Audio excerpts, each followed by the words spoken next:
This video found you at the exact moment it was meant to. Not by chance, not by accident, but because something beneath the surface of your life has already begun to shift. You may not see it yet, but it's moving. And what I'm about to share with you might feel counterintuitive at first, because we've been taught that manifestation comes from chasing, from wanting harder, from holding on tighter. But the truth is this: the real power doesn't live in the grip, it lives in the release. The universe doesn't respond to your desperation, it responds to your certainty. And that certainty only comes when you learn to truly let go. What you desire begins to appear the moment you start living as if you've already received it, not pretending, not faking, but genuinely embodying the frequency of someone who no longer needs it because they already have it. The less you need the outcome, the faster it finds its way to you. This isn't about giving up or becoming indifferent. It's about shifting your energy from lack to wholeness, from chasing to allowing. And when that shift happens, the universe stops seeing your desperation and starts responding to your silent certainty. There's a mechanism at work here, a bridge between your internal state and the external reality you experience. And once you understand how it works, everything changes. Not because the world changes, but because you do. Your outer world is a perfect reflection of your inner state. While your internal frequency vibrates with lack, with the feeling that something is missing, the external world will continue to mirror that absence back to you. It's not punishment, it's not resistance, it's simply the way reality works. The constant search, the endless pursuit, the obsessive checking to see if it's arrived yet, all of that feeds the very distance between you and what you want. I've seen this in my own life more times than I can count. The moment I stopped interfering, stopped trying to control every detail, stopped treating my desire like a fragile thing that needed constant attention, things began to align in ways I could never have orchestrated. Because when you live as if the desire is already fulfilled, when you move through your day with the quiet confidence of someone who has already received, the universe stops playing hide and seek with you. It finds you, not because you chased it down, but because you became the vibrational match for it. We've been conditioned to believe that more effort equals faster results. That if we just push harder, work longer, want it more intensely, we'll finally break through. But that's not how energy works. When your desire is mixed with anxiety, with the fear that it might not happen, with the desperate need for it to arrive now, you're transmitting a signal of lack. And the universe doesn't hear your words. It hears your frequency. Think of desire like a river. It knows where it's going. It has its own intelligence, its own timing, its own path.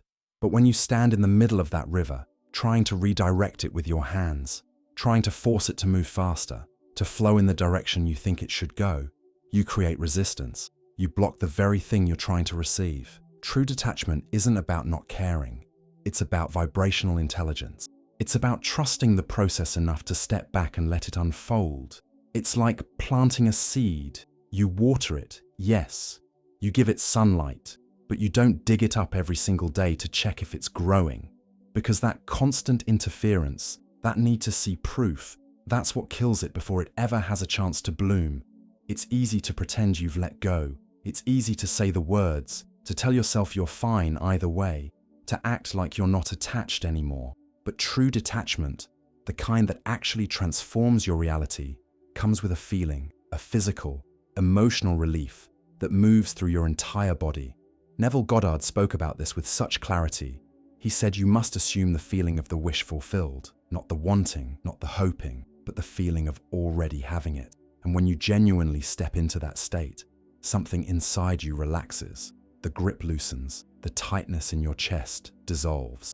You stop watching the door, waiting for it to open. You stop refreshing your inbox, checking your phone, scanning the horizon for signs, because in that moment, you've already received it internally. And when you stop interfering, when you stop trying to micromanage the universe, reality begins to align itself, not because you forced it, but because you allowed it. And that's when the unexpected starts to happen. A text from someone you haven't heard from in months. A sudden opportunity that seems to come out of nowhere. A coincidence so perfectly timed it feels like a wink from the universe itself. There's always a gap, a space between what you feel inside and what you see outside. This is where most people fall back into doubt, back into fear, back into the old pattern of chasing and grasping. Because nothing visible has changed yet. The bank account looks the same. The relationship status hasn't shifted. The opportunity hasn't knocked on your door. And in that silence, in that seeming emptiness, the universe is waiting. It's not testing you to see if you're worthy. It's waiting for your internal state to stabilize, to become so steady, so unshakable, that it can finally deliver what you've been asking for, without you immediately sabotaging it with disbelief. Every day you maintain that inner peace, that quiet knowing, you're watering the invisible soil. You're strengthening the roots of what's already growing beneath the surface.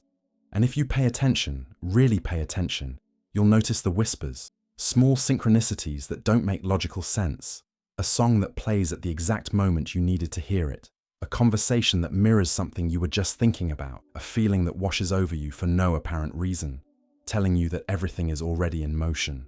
The peace comes first, before the evidence, before the proof, before anything in your external world has shifted at all. It's a quiet certainty that settles into your bones, a knowing that everything is already resolved even though you can't see it yet. You stop needing to know when. You stop needing to know how. You just know that it's done. And this is the frequency that changes everything. Because when you're living from that place, when you're moving through your days as if you're already in the reality you've been desiring, the universe has no choice but to catch up. Not because you demanded it, not because you begged for it, but because you became it. You embodied the version of yourself that already has what you want. And here's what most people don't realize. The moment your attachment to the timeline dissolves, the moment you stop obsessing over the when and the how, that's when the process accelerates. Because you're no longer creating resistance. You're no longer sending mixed signals. You're broadcasting one clear, unwavering frequency. And the universe, the field, the intelligence that connects all things, it responds to that clarity with perfect precision. There are ways to anchor yourself in this state, to train your nervous system, to remember what true detachment feels like. The first is a daily act of faith.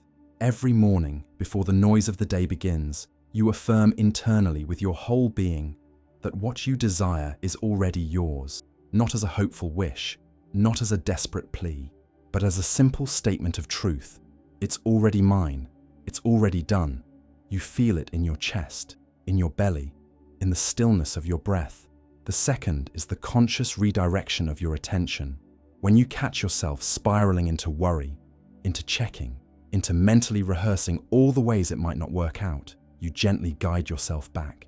You do something that brings you joy, something that has nothing to do with your desire. You read, you walk, you create, you laugh. You remind your system that your happiness doesn't depend on the outcome. The third is writing from the state of already having. Every night, you take a few moments to write as if you're already living the reality you've been calling in.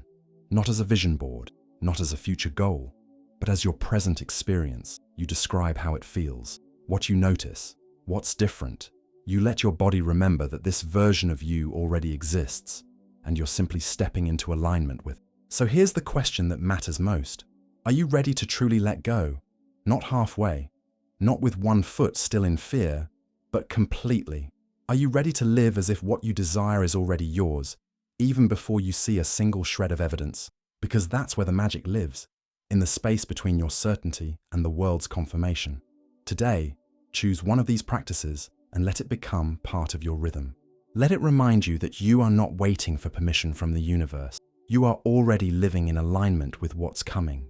If this resonated with you, if something inside you shifted while listening, leave a comment below and say, "I receive in perfect timing." Let that be your declaration. Share this video with someone who needs to hear it. Subscribe to this channel and turn on notifications, because this journey goes deeper. And remember, the universe isn't withholding anything from it. It's simply waiting for you to stop withholding yourself from it.